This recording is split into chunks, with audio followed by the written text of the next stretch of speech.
Welcome, everyone. This is always a happy and wonderful occasion in our department as the outgoing Kiley Fellow celebrates the culmination of a year's worth of work, of research, as they also, as you know, teach in the department. And Danielle, of course, needs no introduction to some of you, but for those who have come from outside, I will just briefly say that she received her undergraduate degree in art history from the University of Chicago and the MLA from the GSD, where she also received the Jacob Wiedemann Prize for Excellence in Design. She then went on to design practice and spent the last decade leading strategy, design, and management of complex teams that were engaged with complicated urban landscapes, mostly at Michael Van Valkenburg Associates in New York. So she brings to her research and teaching these insights that come out of broad perspectives that are gained from both visual training as an art historian, an MLA training here during the 90s, and as well as very much in the ground experience that one gains when one spends a very productive decade in practice, including a sense of politics that are, of course, always inevitably entangled in landscape. And I will just preview the talk by saying that you will see that all of this comes together alongside a kind of very visual richness that she brings to the way she documents landscapes. It is not surprising then that Danielle's research project explores infrastructure and the public realm in the political economy of American urbanization. At the turn of the 20th century, large-scale infrastructure and public parks in American cities brought together multiple narratives of environmental control, crisis management, and regional boundaries.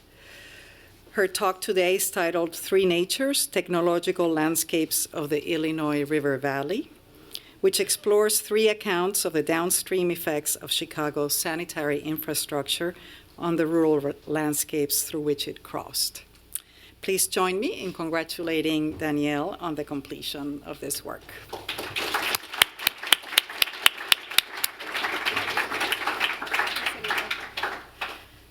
Maybe we can take a minute for those who need a chair just to grab one before we get started. Yeah? No. Okay. Oh, there's more seats back there too. Yeah.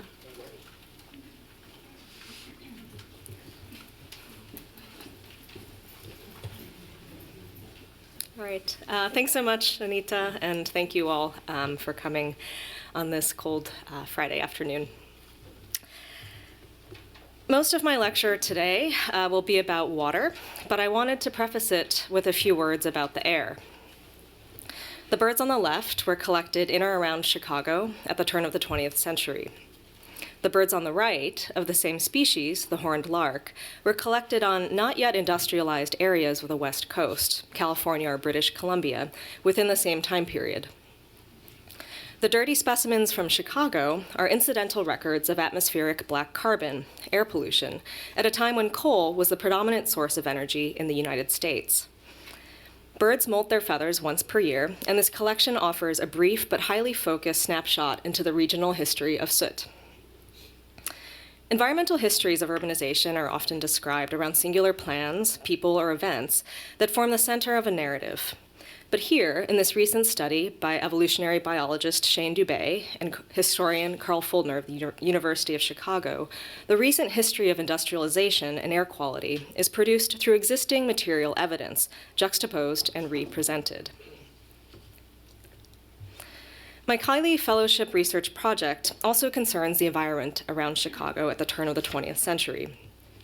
The landscapes of civic progress and boosterism, represented by the White City of the World's Columbian Exposition, are well known, but the vision of the city was built concurrently with the massive civil waterworks of the Sanitarian ship Canal, which enforced a new complex of material and environmental relationships far beyond the geographical center of Chicago.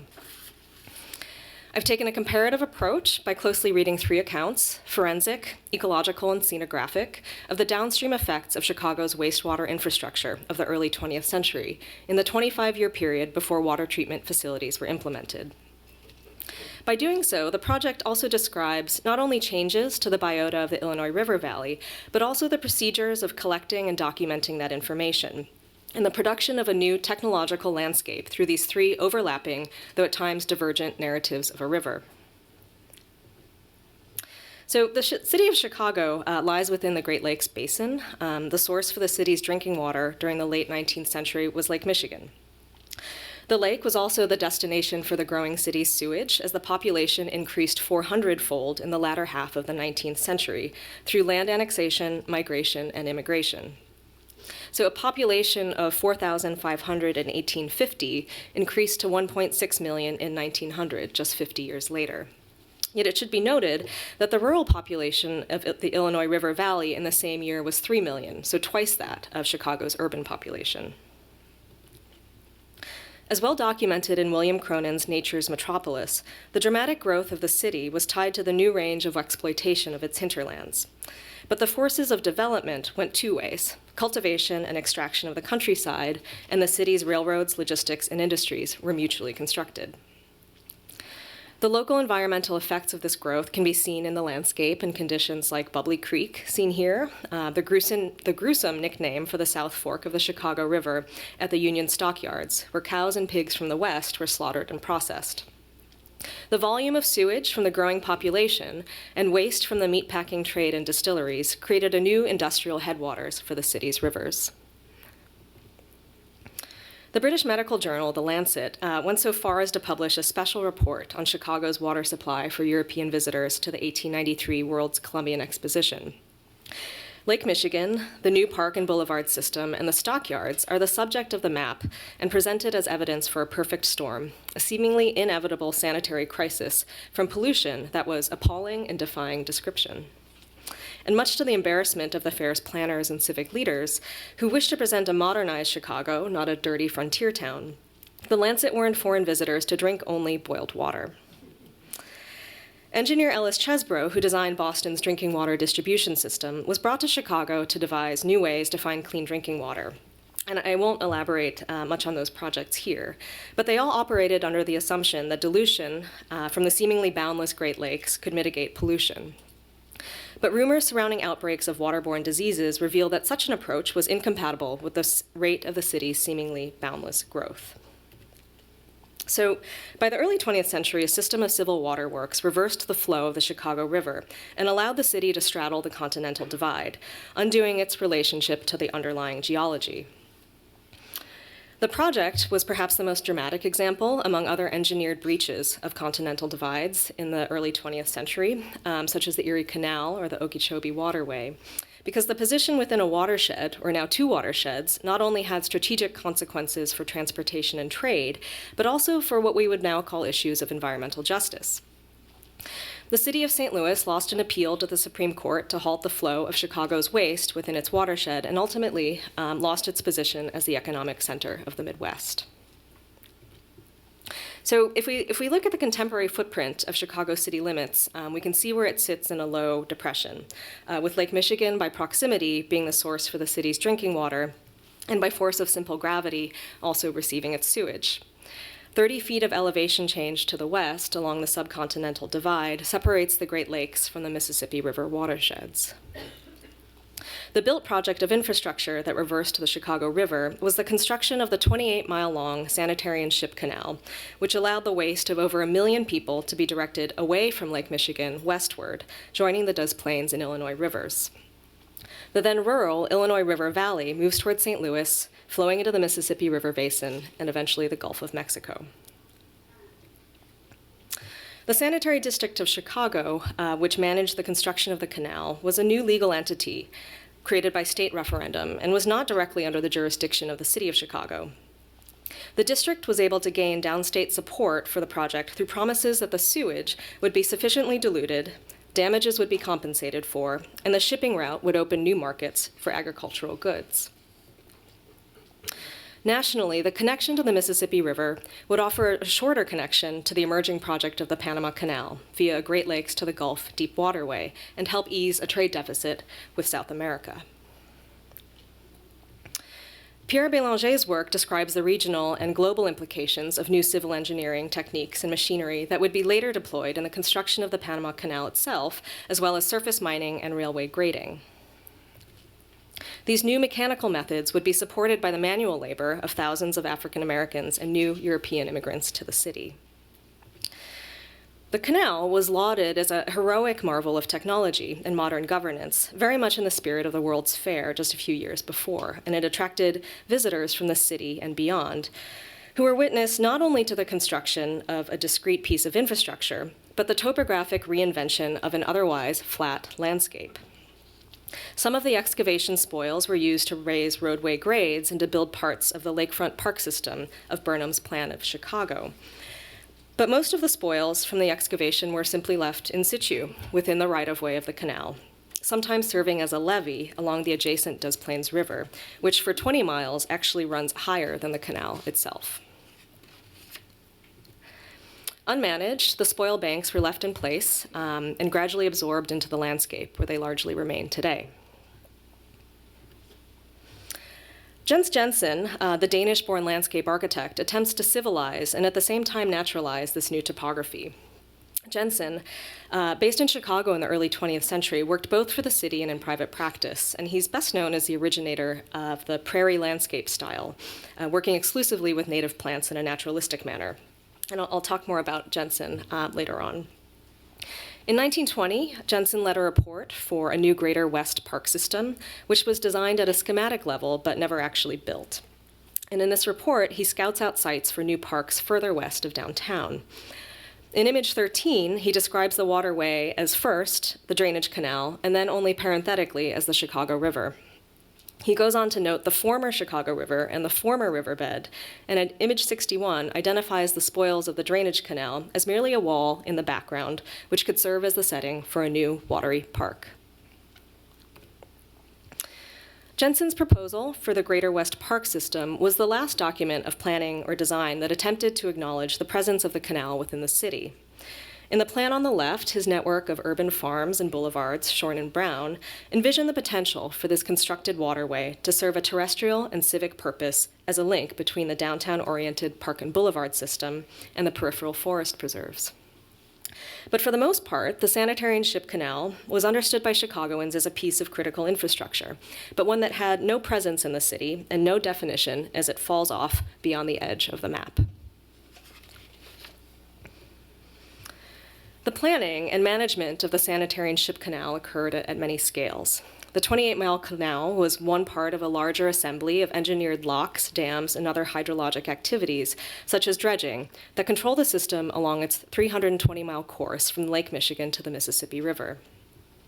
Dilution, mixing with clean lake water, and dispersal, removing it from the city, were understood as the most expedient and, most importantly, cheapest way of dealing with sewage. So there was initially no upper limit placed on the net quantity of water used to flush the system. In the Enabling Act from the state of Illinois authorizing the creation of the sanitary district, the amount of water that could be diverted from Lake Michigan was a ratio tied directly to the urban population, 200 cubic feet per second for every 1,000 people. This rate was double that federally authorized by the Secretary of War, and so much water was being diverted that by the 1920s, the Secretary of War and Congress heard petitions from Canada and Great Lakes states that were concerned over the loss of navigation and capacity for power generation from Niagara Falls. The system of dams and their location are significant to statewide conflicts of upstream and downstream relationships. Closer to Chicago, the dams were essentially giant pumping stations, moving water over the Continental Divide and generating power locally. Further downstream, old dams from the 19th century that once maintained pools for navigation were removed if their function was made obsolete by dredging or higher water levels from increased flow. During the first 2 decades following the opening of the Sanitarian ship canal, the untreated sewage and quantity of water sent into the Illinois River Valley resulted in a number of claims against the sanitary district by downstate farmers and landowners. And so here we can see one accounting of the Illinois River Valley, where the effects of what's happening downstream is first made visible through the narratives of people working locally on the land, but authenticated only through the response of the larger institution of the sanitary district. Between 1900 and 1917, claims were concentrated in Will and Putnam counties, about 100 miles from the city, and a large number also originated in the bottomlands of Cass County, closer to the confluence of the Mississippi River. According to the sanitary district's records, over $1.7 million in claims were filed directly with the sanitary district, of which only $240,000, 14%, in damages were awarded.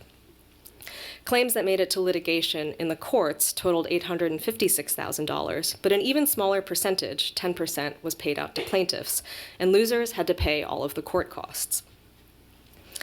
In the spatial accounting of the river, as far as the sanitary district was concerned, the Illinois River was an engineered system, punctuated by potential legal obligations.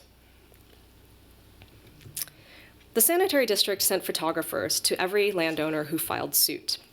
And I've been working with the glass plate archives of these investigations of the former sanitary district, which are now housed at the Illinois State Archives.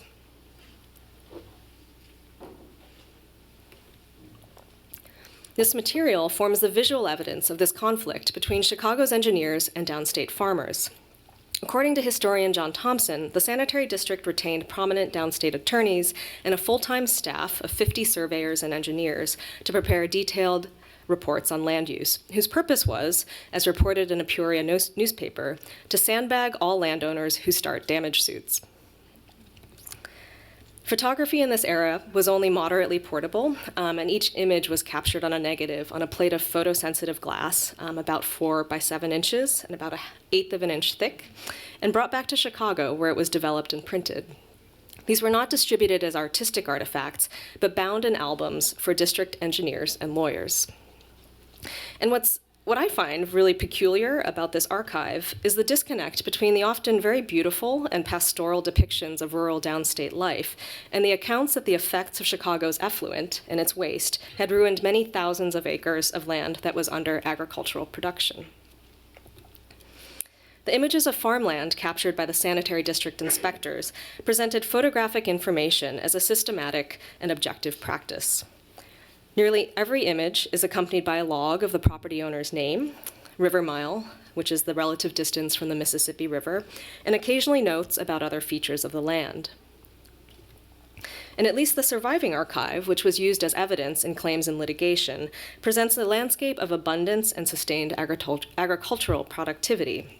So here you can see inspectors standing with seemingly healthy fields of corn. Claims were not just about water quality, but also quantity. According to contemporary accounts, following opening of the canal, water levels in the Illinois River Valley were increased on average from 1.5 to 3.5 feet. By 1913, the sanitary district estimated that half the flow from the Illinois River at Peoria, which is about equidistant between Chicago and the Mississippi River, was derived from Lake Michigan. This increased flow affected different reaches of the river in different ways. In the swifter but shallower Middle Valley, residents reported the creation of stagnant and filthy backwaters, losing pasture and hayfields to flooding. Up to 6 feet of rise was documented at Lake Peoria, and in the lower valley, where the river was slow-flowing and deep, did not experience flooding, but a persistent increase in regular flow levels, with marshes and swamps turned into just lakes. Over time, some of these lakes filled up with sediment carried from upstream and nearly disappeared altogether. Trees along the riverbank that could not withstand continuous inundation were killed, and timber gorges, or massive piles of dead wood, were documented by the sanitary district photographers. These gorges were not necessarily new events in the river environment, and desnagging, breaking up, and removing this dead wood was undertaken as a maintenance activity, which needed to be kept up to ensure river navigation, along with dredging. In reports by sanitary district engineers, the language used to explain these events evokes contemporary discourse around so-called natural fluctuations in climate and related weather events. Other photographs capture images of a landscape undergoing extensive transformation, irrespective of the canal. These new technologies of relatively cheap tile drainage, which lowered the water table on poorly drained sites, resulted in the loss of nearly 30% of Illinois' wetlands between 1906 and 1922. The externalities of the Sanitarian ship canal were only documented in a reactive way by the sanitary district. Photographers and surveyors were only sent if a complaint was filed by a landowner or if something went wrong with a downstream dam. The only extant evidence from farmers is documented in local newspaper accounts. The photographic record leads us to a couple of different possibilities, different possible conclusions. First, that the claims were largely false, overblown, or spurious. Second, that the effects on the land could not be documented visually, or perhaps that claims were perceived to be an expensive distraction from the core mission of the project, which was Chicago's growth in interstate navigation. William Cronin remarks that the city of Chicago and its hinterlands were, quote, two worlds that would remake each other. The visual archive maintained by the sanitary district constructs a narrative that attenuates the remaking of these downstream lands.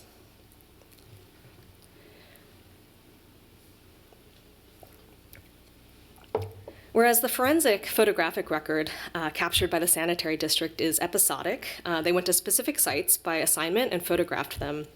The work of early ecologists of the Illinois Natural History Survey can be thought of as cumulative, as multiple scans across the territory of the river. The Illinois Natural History Survey was founded by the state entomologist of Illinois, Stephen A. Forbes, in 1877, and Forbes is recognized by the National Academy of Sciences as the founder of science of ecology in the United States. And he's best known for his 1887 essay, The Lake as Microcosm, which documented trophic relationships among organisms in the contained environment of a lake. Led by Forbes, the survey published a range of articles in its annual bulletin by zoologists, biologists, and entomologists working across the state. These findings, both terrestrial and aquatic, were circulated within circles of early Midwestern ecologists, such as Frederick Clements and Henry Cowles. In 1894, just 6 years before the opening of the Sanitarian ship canal, Forbes established and ran a floating field station on the Illinois River, focusing on documentation of aquatic life in the Mississippi River Valley, in all of its relations, scientific and economic. Forbes describes the magnitude and importance of the efforts of the floating lab. I do not know of a single attempt anywhere in America to develop and disclose the complete biology of a river system, except that made by us in Illinois. The early focus of this fieldwork was to be encyclopedic, cataloging and enumeration of what kinds of organisms were present and how they related to each other. Articles like this one on a new shovel-nosed sturgeon from the Mississippi River were common, with detailed descriptions of anatomy, habitat, and feeding habits, etc. With a particular scholarly interest in plankton, Forbes documented organisms that could not be seen with the naked eye or in photographs, as well as the physiochemical conditions of the water. And some of this new knowledge was presented in the fisheries exhibit at the 1893 World's Fair, where Forbes curated the resources of the region. So from the beginning, the scientists researching and writing for the Illinois Natural History Survey by no means had a romantic sense of their work as somehow documenting wild, or as they called them, primeval conditions. Their research was to support that of natural resource management, and Forbes went on to become an early proponent of agricultural pest control to increase productivity on farms. And so this was at the time when Victor Shelford and Frederick Clements, ecologists working in the Midwest and Western states, were just starting to describe plant communities in terms of their spatial relationships over time. So here, Shelford distinguishing between two kinds of conditions. On the left, a primeval distribution of species, where certain animals are fortuitously associated with certain plants, scattered or moving across the landscape. And on the right, a simplified arrangement under agricultural conditions. So it's important to recognize that the scientists of the time were just beginning to observe and document patterns of associations and relationships among organisms. Organisms could be understood as having specific and even predictable spatial relationships to the environment. In this case, a kind of a typeset section describing the distribution of specific tree species relative to soil moisture and elevation. And so, although the idea of a stable climax state isn't really used anymore today, I think we should recognize the newness of trying to synthesize many environmental variables in a systematic way at this time. Around 1913, the effects of the Sanitarian ship canal began to be observed in aquatic environments and starts to be published in the Bulletin of the Illinois Natural History Survey. We've become very used to thinking of qualitative and quantitative descriptions of landscape as somehow distinct and separate. But what's striking about this documentation is the juxtaposition of anecdotal and metric information in the same reports. So on the left is a table containing the status of principal fishes upper Illinois River. And the source of this data is from a handful of reliable, experienced, and unusually well-informed fishermen. Herbert, Herman, and so on, right? They have names. And they're talking about quantities, right? About abundance within a 35-mile reach of the river, but in a relative way. You can read the table from downstream to upstream, left to right, where certain species are described as very rare or common, with notes on when numbers were observed to have changed. On the right, from the same article, is documentation of dissolved oxygen in the Illinois River, but the baseline data only goes back as far as 1897, 1898, so about a decade before. So only 15 years after the floating laboratory was established and a decade after the canal opened, there's a strange moment when there's uncertainty about what kinds of creatures are probably supposed to be in the river, but are not, and are starting to trace potential conditions surrounding their presence or absence. The findings of the Illinois Natural History Survey between 1900 to 1920 offer documentation of change in the Illinois River Valley in stark contrast to the photographic evidence offered by the sanitary district. Furthermore, it represents a different understanding of the extents of this landscape. Between 1894 and 1899, the Natural History Survey's early studies defined the Illinois River through the systematic documentation of the river's plankton and microorganisms. The extents of the study, downstream of the Henry Dam, up and down nearby reaches of the Mississippi River, is represented by black crosshairs. And the purpose was to determine as far as possible the normal routine of aquatic life of this typical stream of the Mississippi Valley. The work was completely unrelated to the imminent opening of the canal just 1 year later, and at this time there were no environmental impact statements or studies performed in advance of infrastructural work. By 1909, Forbes and zoologist Robert Richardson were supported in a second round of fieldwork by natural resource managers, the U.S. Bureau of Fisheries and the Illinois State Fish Commission. They resurveyed the area from the previous study and took biochemical measurements of the water at equal intervals, upstream and downstream of dams. In 1913, in his reporting of this fieldwork, Forbes writes, "The opening of the Chicago Drainage Canal was a revolutionary event in the biological history of the river. These changes are both inevitable and desirable in view of all of the interests involved." So here, Forbes is still cautious about the effects to the aquatic environment and accepts the canal as inevitable, despite chemical and biological evidence of dramatic change. And by 1921, Richardson reports on sweeping reductions in numbers, total obliteration of numerous families and species within the middle reaches of the Illinois River Valley.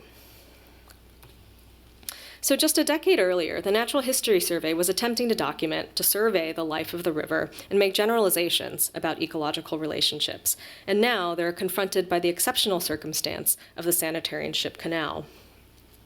Forbes and Richardson write in 1919, "Just how far downstream this change of conditions has progressed is a question difficult to answer exactly, especially as we have no collections of aquatic plants and animals from the upper river made before 1900.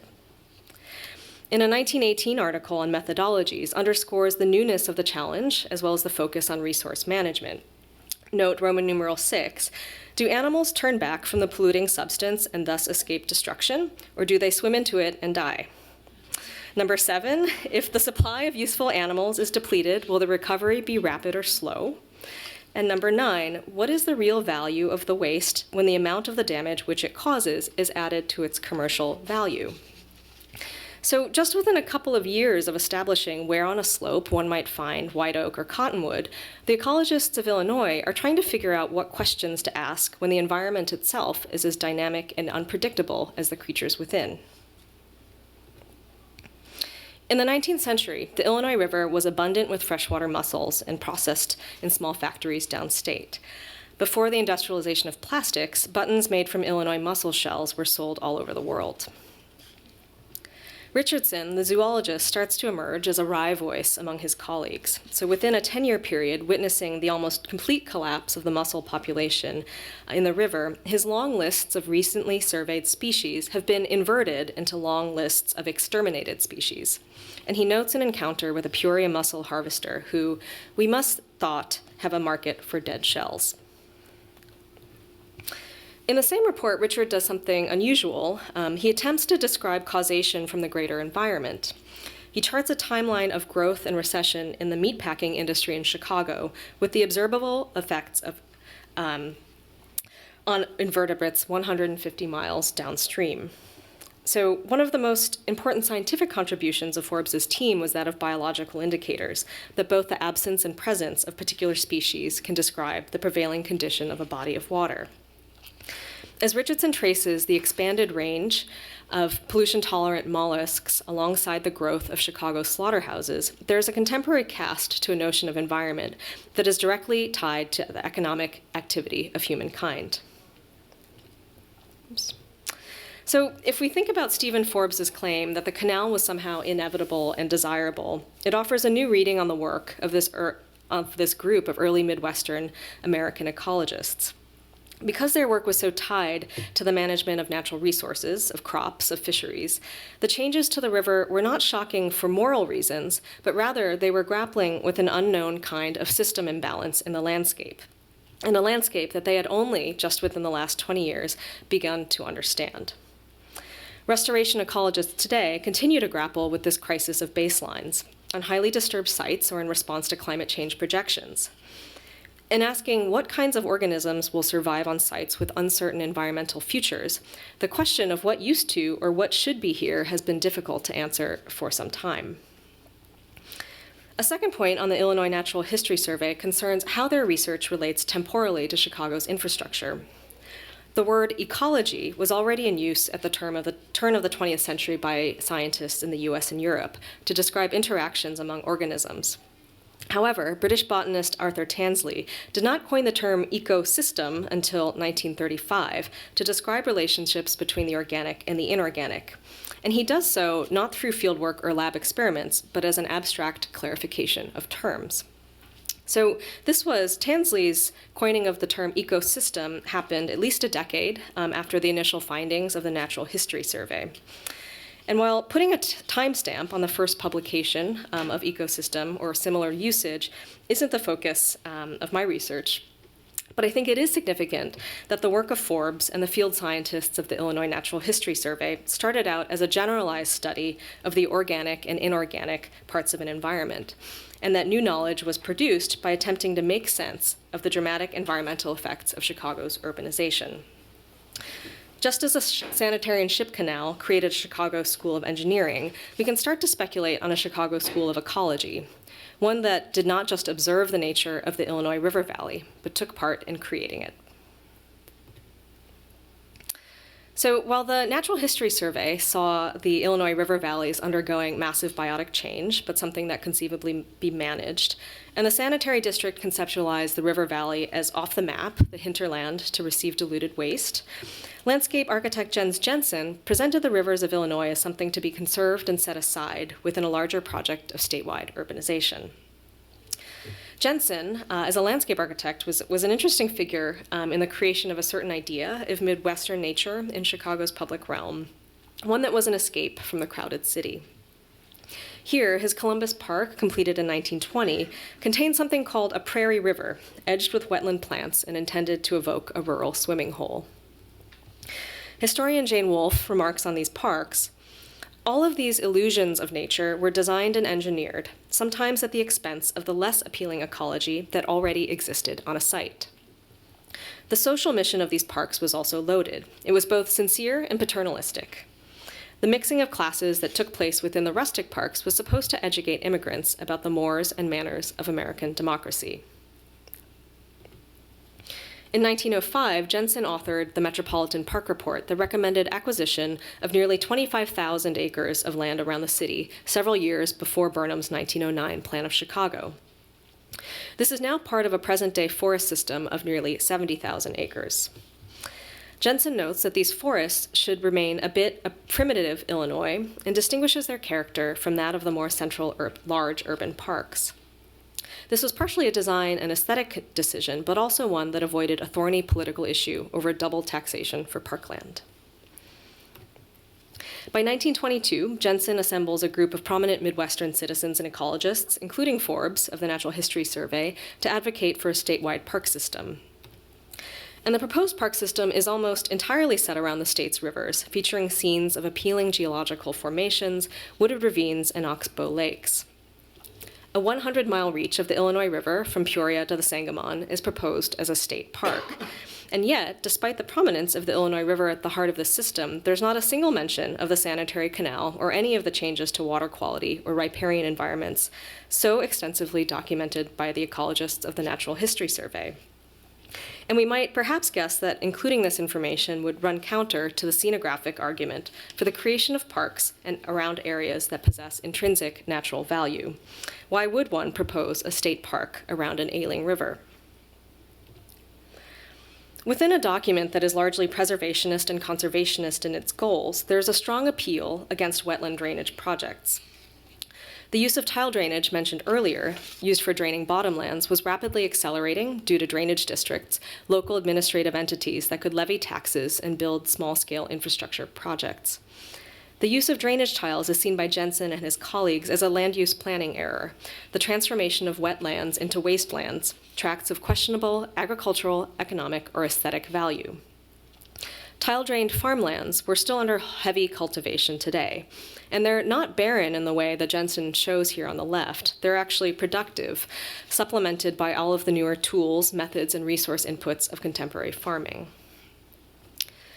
So Jensen offers us a design vision for the state park system that favors so-called primitive riparian landscapes over pastoral or prairie scenes.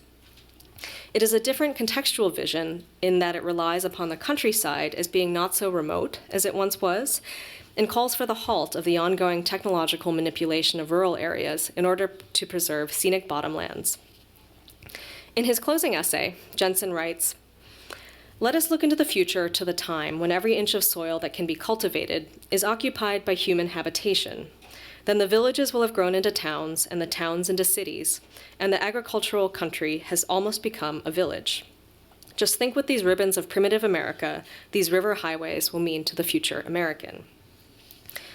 So the images that accompany Jensen's closing article are not of these riverside scenes, but of roadways.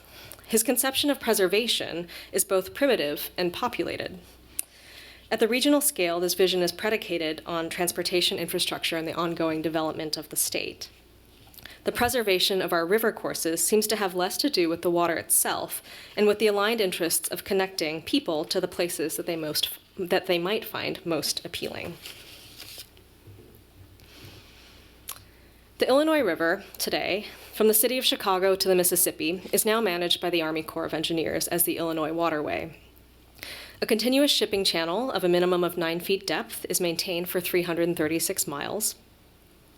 Chicago sewage is now treated before entering the watershed, but according to the National Resources Defense Council, the city is still the single largest contributor of phosphorus to the Gulf of Mexico, adding significantly to the Gulf dead zone. In 2004, a complex of 9 sites, locks, dams, and canals, and discrete districts of the Illinois Waterway were jointly listed on the National Register of Historic Places for their significance to engineering, transportation, and maritime history. In 2012, the Sanitarian ship canal itself also joined the register. And today, the urban waterway is flanked by new and old technologies. So here, a long, inactive grain silo on the left, and a new data center on the right, which is in the retrofitted building of the former Chicago Sun-Times printing plant. I've presented today only 3 accounts of the natures of the Illinois River Valley in the early part of the 20th century, an origin story of just one piece of infrastructure. And of course, there are many more past accounts with yet unknown dispositions. And the objective is not to try and reconstruct a complete picture of the past, but rather, aging but still active infrastructure can offer new challenges for the cultural and material practice of landscape preservation. Are these landscapes in the public domain? What kinds of knowledge are we using as the basis for preservation activities? What might be lost without material intervention? And what forms of political status are conferred by the historic preservation of artifacts, the ecological restoration of environments, and the conservation of existing conditions? To borrow a term from geographer Andrew Barry, preservation and management can be thought of as related but distinct technological zones. These are forms of space which are neither territorially bounded nor global, but within which technical practices, procedures, or forms have been reduced, or common standards have been established. They may also imply particular demands on the identity of the objects and the persons within them. Such a framing can offer a corrective to a singular narrative of city versus hinterland landscape. If one is interested in the sorting of a complex landscape, the notion of a zone of preservation or the zone of management does not break down neatly along disciplinary lines. Instead, it gives us cues to interact with the landscape in a certain way and think about how we might start to manipulate and redesign those interactions. Aging but still active infrastructure, such as that within the Illinois River Valley, have a long and uneven history of implied demands upon hydrological, biological, and social systems. By delaminating baselines, what we think was supposed to be there, into multiple accounts, it offers some freedom for design. Within the many dispositions of past scenarios, we might find possibilities for landscapes that are yet to be made. Thank you.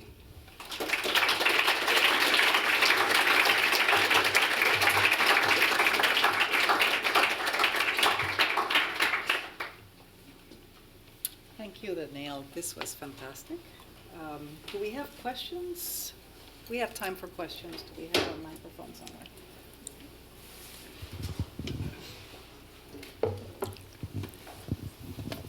I just have a sort of quick question. I was wondering what you meant by delaminating baselines.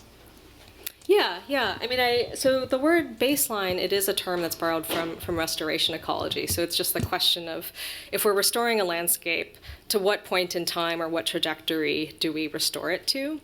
And so I think the interesting problem that's posed by this kind of infrastructure is that restoration ecologists could be involved in one way, but people who are interested in the history of civil engineering, for example, might have another idea of what a baseline is versus people who are interested in aquatic ecology, right? So all of these things become braided together, and it becomes hard to distinguish if you're trying to restore something or evoke sort of a historical time, like where do you start? And I think it's useful as we're working on these complex landscapes to actually try and pull apart some of these narratives rather than rush to sort of flatten, it was like this in 1900, it was like this in 1905.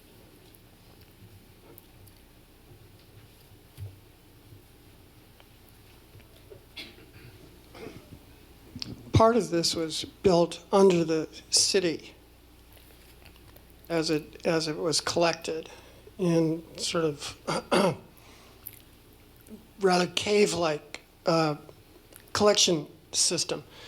And also, could you comment on that a little bit? And then what's the current state of the treatment of the water? To be honest, I don't know that much about the subterranean system because the research really tried to get out of the city and into the Illinois River Valley. In terms of the current state of the water, it is all treated in the Stickney water treatment plant, which ironically is actually on the site of one of Jensen's proposed parks. It's the largest water treatment plant in the world, depending on how you count gallons in or out. And there are some discussions about reversing the reversal of the Chicago River that I've read about, but I don't know to what extent those plans are simply ideas or if they're in any sort of planning stage. I think it's more the former than the latter. Just a follow-up, what's is there still flushing of this river from Lake Michigan? Yeah. Yeah, it's still the whole system is still online. It's just intercepted into the wastewater treatment plant, but then it continues onward into the Illinois River Valley. But now there are upper limits on the levels. Like it's the quantity of water that can come from Lake Michigan. It's now bounded by international treaty.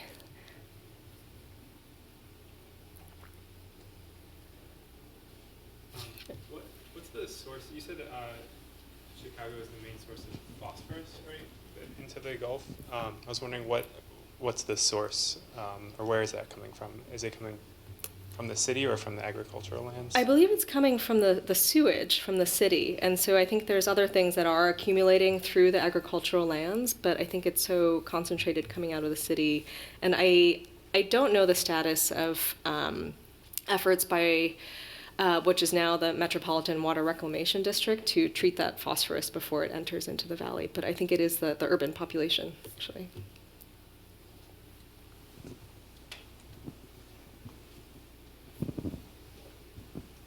I was curious about the sort of agricultural hinterlands and how that's changed now with industrial agriculture. Like, has that added a whole new element, like you're saying, with sort of waste going into that water system compared to sort of the early turn of the century agricultural systems?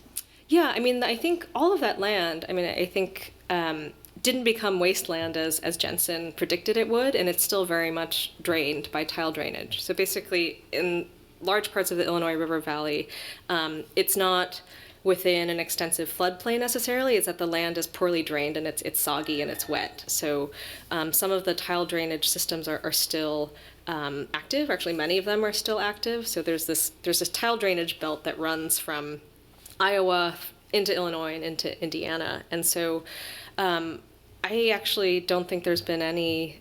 I would say agriculture has probably grown since this time rather than diminished. Did you look at any geography work that was done at the same time for the area?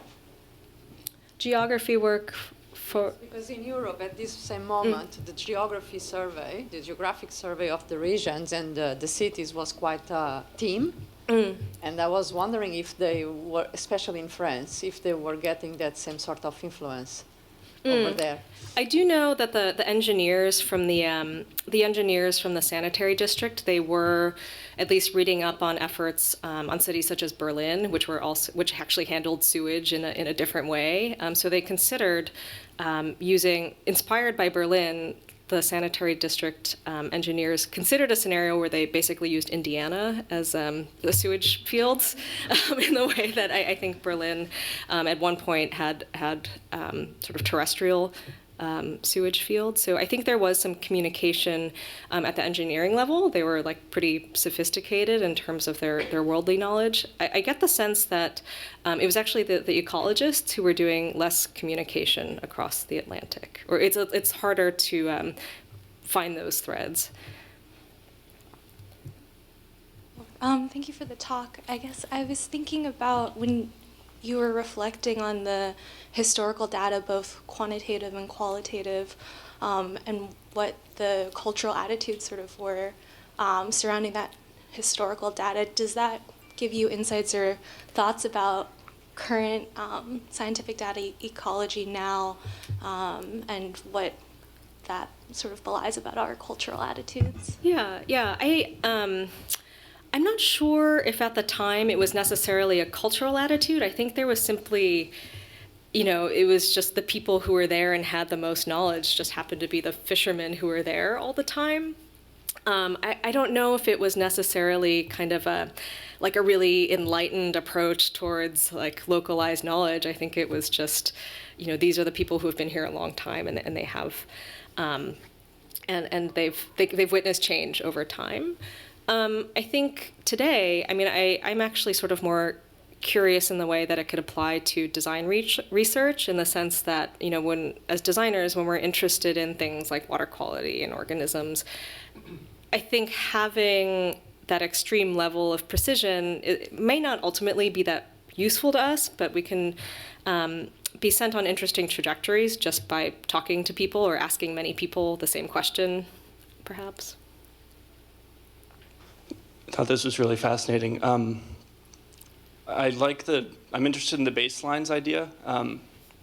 So to the extent that you can describe different baselines, do you have any thoughts on how landscape architects might decide which to sort of enlist in a landscape? What values? I imagine like there are technological and maintenance.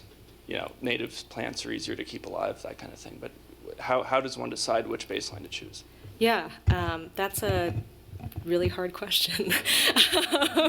I mean, I think I've been going back and forth between most of the literature, let's say, that's exclusively by landscape architects about preservation has more to do with original authorship, right? What would Olmsted have done? What would Jensen have done? And I find it important for historically significant landscapes, but ultimately not that useful when we're looking at landscapes like this. I do like the way that preservationist Jorge Otero Pylos frames it, where he talks about, in his case, architectural preservation and sort of experimental preservation as a way to ask questions about what's important about the past. So to think about it less in a scientific way, but just to, let's say, reframe things.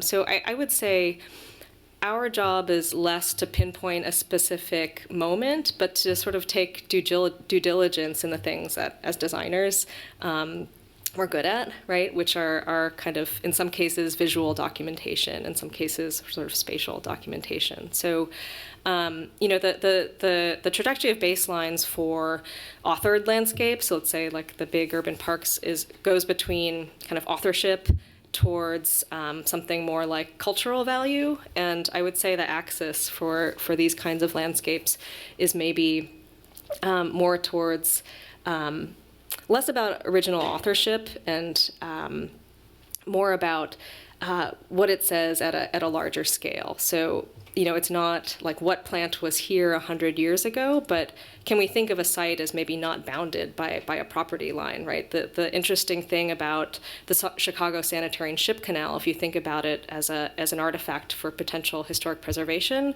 is that the site is not 28 miles long. It's actually 380 miles by however wide the valley is, I think.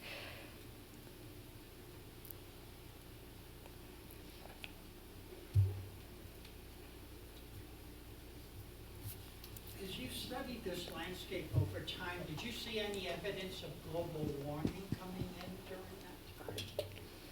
Oh, I don't know. To be honest, I sort of bracketed the research really narrowly from about 1896 to 1930. So it's hard to say just because most of the scientific data that I was looking at was actually in water data, so things like dissolved oxygen and whatnot. And in the city itself, the environmental conditions were so extreme already in terms of pollution that it's hard to say, it's hard to attribute cause to global warming or not. So.